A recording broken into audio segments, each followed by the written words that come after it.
Morning. Today we're going to talk about brands. What are brands? What do brands do? What do brands allow? I do not allow. You see, as human beings, we love brands. We love the idea they represent.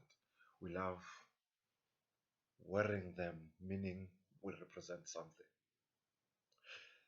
When you in a Mercedes Benz, you feel attached to that brand. You feel like you represent them in a way. You want to look elegant as their brand. You want to look representable as the brand.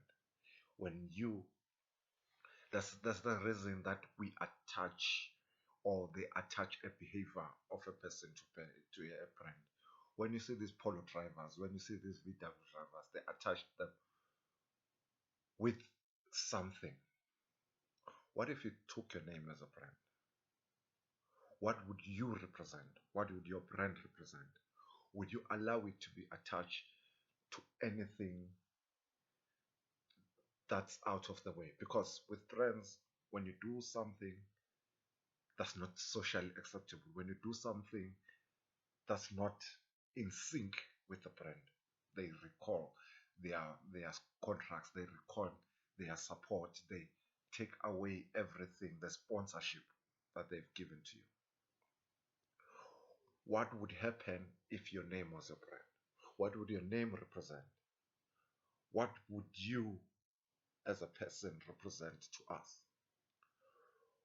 Where would you allow to be seen and not seen? Because it's easy to misbehave, it's easy to be lazy, it's easy to do something that we're not supposed to do because we do not see ourselves as brand as ambassadors of ourselves. We do not see a name attached to this brand. It's easy to say I do not care what people think. However, in life, in business, your reputation matters. However, in everything you do, it matters who you are. What is your brand name attached to? You see, Mandela was a very, very good brand. He was attached to peace. He was attached to reconciliation. He was attached to humanity. Why would you allow your brand to be attached to laziness? Why would you allow your brand to be attached to these silly things? Would you wake up in the morning and do nothing and be lazy if your name was attached to it? If they say this is a brand and this is representing this, would you allow your brand to die? Would you allow your brand to be seen in something sinister? You see, it all starts with respect for you, for your name, for what you represent. You cannot expect people to take you seriously when you're acting like a clown. You cannot expect people to see you as a successful person when you're acting poor. I'm not talking about humility. I'm talking about you being seen with thugs while you're preaching the gospel. And I know some will say Jesus went to thugs to recruit them. However, his brand was very strong.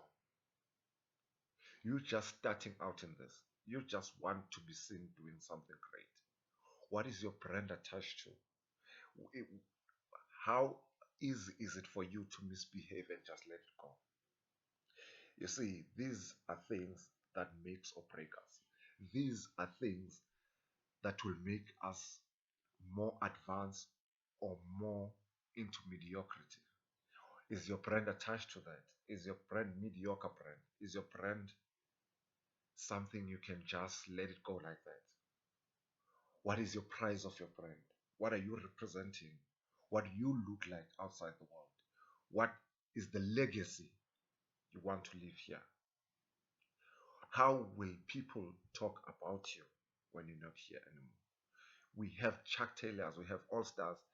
These were represented year in, year out. We have Nike. They've lived through years.